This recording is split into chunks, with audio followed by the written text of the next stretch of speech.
ಲಕ್ಷ್ಮೀ ಬಾರಮ್ಮ, ಭಾಗ್ಯದ ಲಕ್ಷ್ಮೀ ಬಾರಮ್ಮ,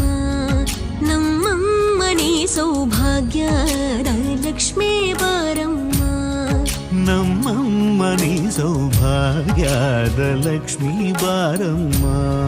ನಮ್ಮಮ್ಮನಿ ಸೌಭಾಗ್ಯದ ಲಕ್ಷ್ಮೀ ಬಾರಮ್ಮ,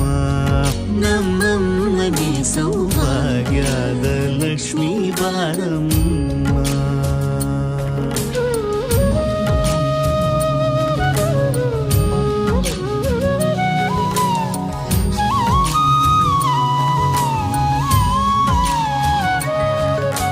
ಹೆಜ್ಜೆಯ ಮೇಲೆ ಹೆಜ್ಜೆಯ ನಿಕ್ಕುತ ಗೆಜ್ಜ ಕಾಲ್ಗಳ ಧ್ವನಿಯ ಮಾಡುತ್ತ ಸಜ್ಜನ ಸಾಧು ಪೂಜೆಯ ವೇಳೆಗೆ ಮಜ್ಜಿಗೆಯೊಳಗಿನ ಬೆಣ್ಣ